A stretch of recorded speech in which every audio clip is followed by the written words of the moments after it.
আজ 15ই আগস্ট 2024 আর আমরা আজকে শুনবো 15ই আগস্ট 1947 সাল কি হয়েছিল ঠিক এই দিনে।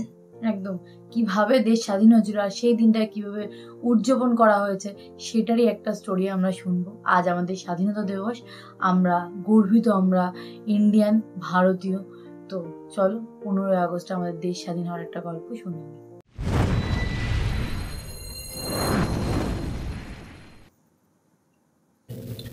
উনিশশো 1947 সালের 14ই আগস্ট 12টা বাজতে যখন আর কয়েক মিনিট বাকি, পণ্ডিত জওহরলাল নেহেরু দুটো লাইন দিয়ে তার ভাষণ শুরু করলেন।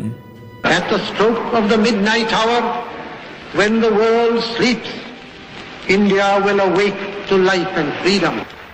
কয়েক মিনিট পরেই 12টা বাজলো, দেশ স্বতন্ত্র হলো। পরদিন 15ই আগস্ট সকালবেলায় গণপরিষদের রাষ্ট্রীয় যাত্রা হলো।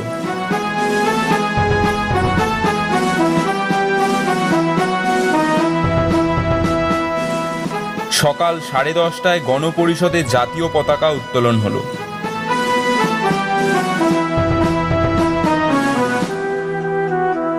শোনা যায় 15ই আগস্ট শুধু রাজধানী দিল্লিতেই 300টি পতাকা উত্তোলন হয়েছিল।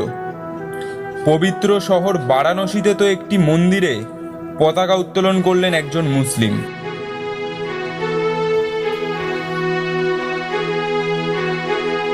স্বাধীনতার সময় আইন হয় ভারতের জাতীয় পতাকাটি তৈরির জন্য ব্যবহৃত হবে একমাত্র খাদি, এবং অন্য উপাদানে তৈরি পতাকা আকাশে উড়লে জরিমানা সহ 3 বছরের কারাদণ্ড হবে। 1947 সালের 15ই আগস্ট গান্ধীজি স্বাধীনতা উৎসবে যোগ দেননি। তিনি 24 ঘন্টার অনশন করেছিলেন।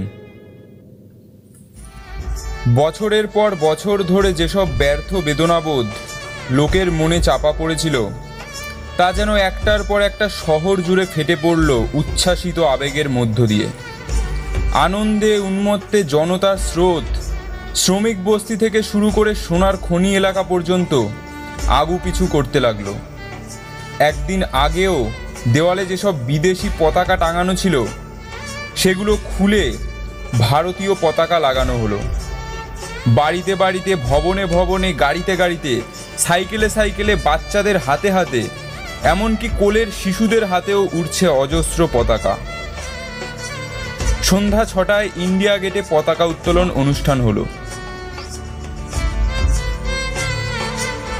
সেদিন একদিকে যেমন চলছিল দীপমালা, নৈশভোজ ও আতশবাজির উৎসব, তেমনি আরেক দিকে চলছিল ভারত ভাগ, হিন্দু ও মুসলমানের দাঙ্গা উৎসব, চারিদিকে লোকে না খেতে পেয়ে মরে যাবার উৎসব।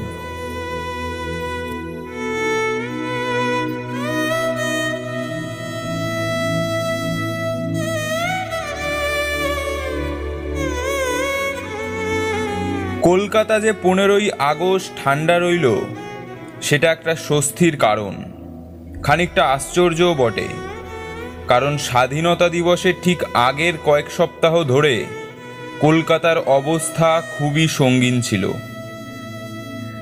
পশ্চিম পাঞ্জাব নামক নতুন পাকিস্তানি প্রদেশটির জন্য এক নতুন রাজ্যপালকে ইতিমধ্যেই নিয়োগ করা হয়েছিল। 15 তারিখ সন্ধেবেলায় তিনি তার পদ গ্রহণ উপলক্ষে একটি পার্টি দেন। পরে স্মৃতিচরণ করতে গিয়ে তিনি বলেছেন, এমন জঘন্য পার্টি আর কেউ কখনো দেয়নি। বিদ্যুৎ চলে যাওয়ায় না ছিল পাখা, না ছিল আলো। যেটুকু আলো আমরা পাচ্ছিলাম তা আসছিল আধ মাইল দূরে দাউ দাউ করে জ্বলতে থাকা লাহোর শহর থেকে। বাগানের চারপাশ জুড়ে চলছিল গুলি, একটা দুটো নয়, এক টানা গুলির লহরা। কে যে কাকে গুলি করছে তা কেউই জানে না এবং কেউ জানতে চাইছেও না।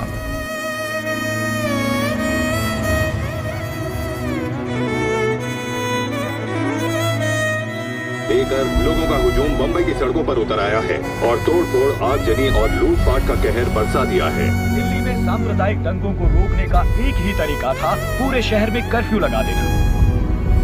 इसलिए एक तरफ दिखती है खाली सुनसान सड़कें और बंद दरवाजे, तो दूसरी तरफ दिखती है दिल्ली में भीड़ की हिंसा, दुकानों की लूटपाट और उसमें हुए जान माल का नुकसान।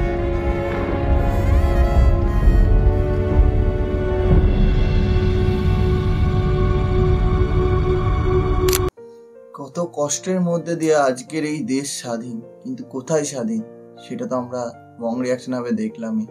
অভয়া কাণ্ডে সেটাই আরজি কলেজ যে ঘটনা ঘটেছে, অনেক মানুষের জীবন যাওয়ার মাধ্যমে কিন্তু আমাদের এই দেশ স্বাধীন হয়েছিল।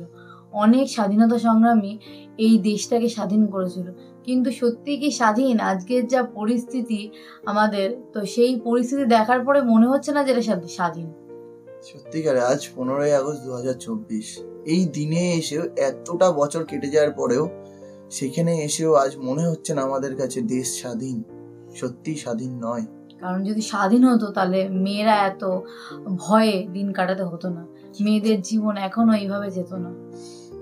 আর যাই হোক, মানে 15ই আগস্ট ভেবেছিলাম এরকম ভিডিও বানাবো, তো 15ই আগস্টের ভিডিও তো বানিয়েছি আমরা, যেটা হয়েছিল আজ থেকে 78 বছর আগে। ঘটনাটাও দেখলাম, আর রিসেন্ট কদিন আগের ঘটনাটাও আমরা বং রিয়াকশন হবে দেখেছি। যদি তোমরা এখনো না দেখে থাকো তো গিয়ে দেখে আসো। যারা জানো না আরজি কলেজের ঘটনা আমাদের কলকাতার, তারা আমাদের ওই ভিডিওটাই দেখতে পারো। একদম তো যাই দেখতে হোক, পারো আর সাপোর্ট করতে পারো যে আমরা চাই জাস্টিস, একদম এটার একটা ভিত হওয়া দরকার। সবাই কমেন্ট করো, we want justice, we want justice, hashtag justice. Justice. তো তো চলো, যাই হোক, এই আজকে ভিডিওটা 15ই আগস্ট, সবার দিনটা খুব ভালো কাটুক, দেশটা এইভাবে এগিয়ে যাক। আর আশা করি যেটুকুনি দুর্নীতি বা যেটুকুনি সমস্যা আছে সেগুলো একদিন সমস্যাটা মিটুক তাড়াতাড়ি। আর আমরা সত্যি প্রাউডলি বলতে পারি আমরা সেদিন আমরা বলবো সত্যিকারে আমরা স্বাধীন। আজ আমরা স্বাধীন দেশে বাস করছি, একদম গর্ব করে বলবো। তো চলো, এই ভিডিওটা এখানেই শেষ করছি। দেখা হবে নেক্সট ভিডিওতে, ততক্ষণের জন্য টাটা।